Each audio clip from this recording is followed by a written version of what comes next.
আসসালামু আলাইকুম, welcome back to my channel ছোট পরিবার। কেমন আছো সবাই? আশা করি সবাই খুব ভালো আছো। আলহামদুলিল্লাহ আমরাও ভালো আছি। তো সকালবেলা উঠে পড়েছি, উঠে কিন্তু কোনো কাজ করিনি আর চলে এসেছি উঠানটা ঝাঁট দিয়ে নিতে। তো ভাবলাম আগে উঠানটা ঝাঁট দিয়ে নিই। তো উঠানটা সবার প্রথমে ঝাঁট দিয়ে নিই, তারপরে কিন্তু এখনও বিছানা পড়ে আছে, থালা ঘর টর সব কিছু পড়ে আছে। তো যাই হোক, একে একে সব কাজগুলো করে নেব। তো এখন আমি উঠানটা ঝাঁট দিয়ে আর ভাবলাম বাকি কাজগুলো টুকিটাকি করে নিয়ে তারপরে কিন্তু চাটা করব।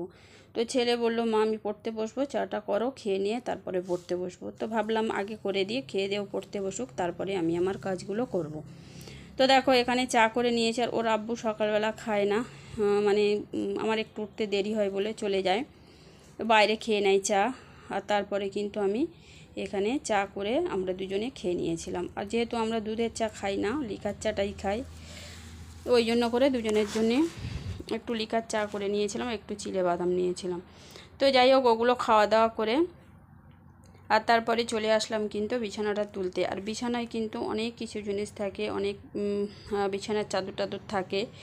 তারপরে আমি মশারির চালে একটু দিই, চারপাশটা একটু ঘিরে দিই, কারণ আমাদের অ্যাসবেস্টারের চাল, তো যেহেতু ঠান্ডার সময় এখন, আর অ্যাসবেস্টারটা যত তাড়াতাড়ি গরম হয় আবার তত তাড়াতাড়ি মানে ওটা ঠান্ডা হয়ে যায়। এখন শীতের সময় প্রচণ্ড ঠান্ডা, তো ওই জন্য করে আমার মশারির উপরে একটু দিতে হয়, চারিদিকেও দিতে হয়। তো সেগুলো গোছানোর ব্যাপার আছে, তো ওগুলো গুছাই। তো অনেকক্ষণ সময় লাগে, আর যেহেতু অনেকক্ষণ ওগুলো দেখাতে গেলেও কিন্তু ভিডিওটা বেশ বড় হয়ে যায়, তো ওই জন্য অফ ক্যামেরাতে কিছু করে নিই। তো দেখো আমি ওখানে সমস্ত কিছু গুছিয়ে এ ঘরেও বিছানা তুলে দুটো ঘরে সুন্দর করে গুছিয়ে তারপরে কিন্তু চলে আসলাম ঘরটা ঝাঁট দিয়ে নিতে। তো দুটো ঘর আমি সুন্দর করে ঝাঁট দিয়ে তারপরে চলে আসলাম থালাগুলো মাজতে। তো এখানে থালা আছে প্রায়, খুব বেশিও না আর খুব কমও না। আর আজকের কিন্তু ভারী ভুরি কাচাকুচিও তেমন কিছু নেই, তাও আগের দিন প্রচুর পরিমাণে কেচেছিলাম। তো ওই জন্য করে অল্প অল্প বলতে, যে নামাজ পড়তে গেছিলো পাঞ্জাবি পাজামাগুলো ছিল, সেগুলোই আমি একটু ধুয়ে দেবো। তো ভাবলাম ধুয়ে দেওয়ার আগে একটু সামান্য সার্ফ দিয়ে একটু ধুয়ে নিলে ভালো হয়। তো দেখ আমুগুলো মানে করে নেবো। তো এখন থালা টালাগুলো মেজে নিচ্ছি।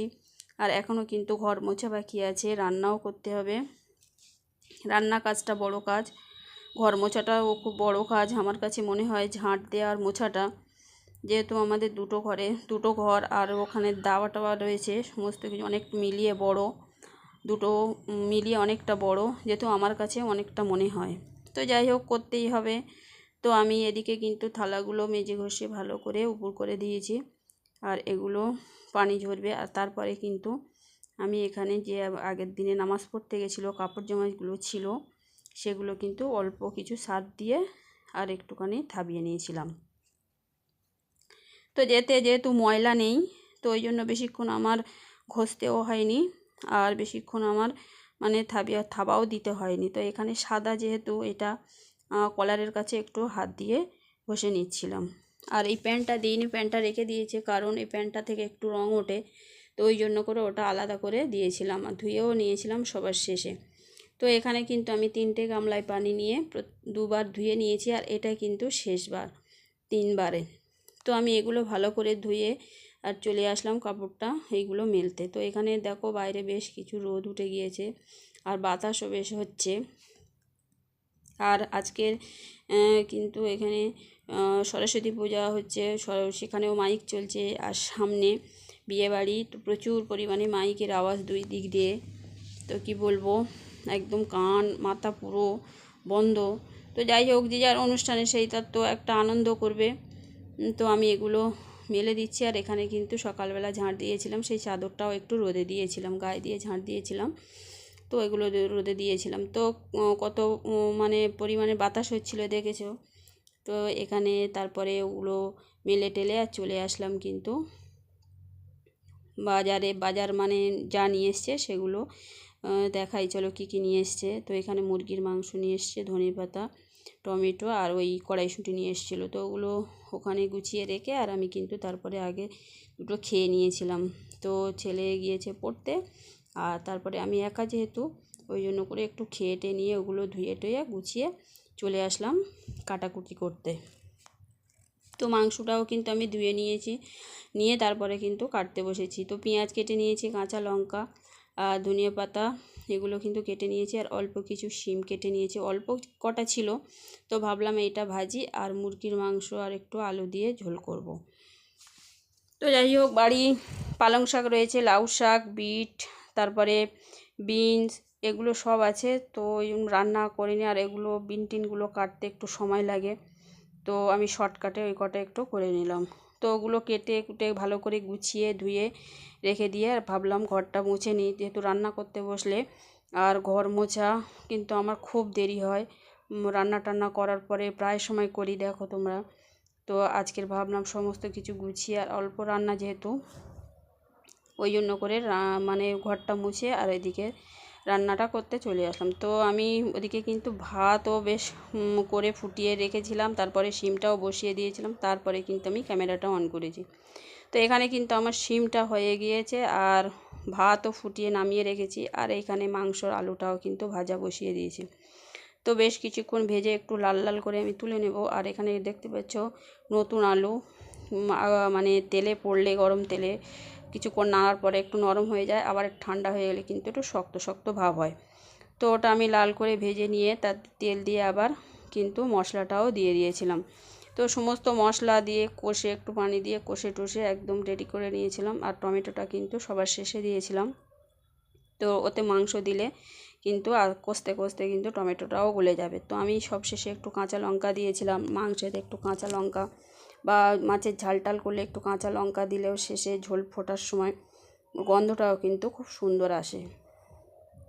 তো ওই জন্য করে আমি এখানে গুঁড়ো লঙ্কাও দিয়েছিলাম, আর রান্নাতে আমি কাঁচা লঙ্কাও দিই মাংসে, তো ওখানে একটু কাঁচা লঙ্কাও দিয়েছিলাম।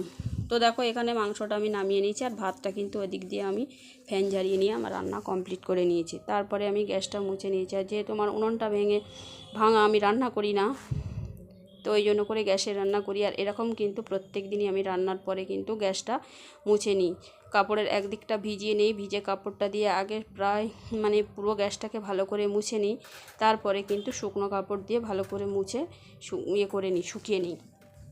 তো তারপরে আমি ওগুলো গুছিয়ে রেখে দিয়ে যেখানটা রান্না করেছি ওইটুকুনি আবার ঝাঁট দিয়ে মুছে নিয়েছিলাম, নিয়ে তারপরে কিন্তু গোসল করেছি, করে আর নামাজ টামাজ পড়ে, আর তারপরে ভাবলাম, আর বাতাস কী পরিমাণে বাতাস হচ্ছে দেখো। তো কড়াও রোদ ছিল আর বাতাসও ছিল, প্রায় সব শুকিয়ে গেছিলো, ওই একটাই মোটা প্যান্ট ছিল, ওটাই ছিল ভিজে। তো ওগুলো তুলে নিয়ে এসে আর এদিকে কিন্তু আমি ভাত রেডি করছি, খাবো। তো আমি ছেলের গোসল হয়ে গেছে, ওর আব্বু গোসল করছে। তো খাওয়া দাওয়া করে ধুয়ে আমি ওগুলো সব কিছু গুছিয়ে আর একটু শুয়েছিলাম, শোয়ার পরে আবার এগুলো অনেক দিন থেকে ছিল এই আটাগুলো, চালের আটা। তো আমি শুঁকছিলাম, গন্ধ হয়ে গেছিলো কী একটু দানা দানা মতো হয়ে গেছিলো, রোদে দেওয়া হয়নি যেহেতু।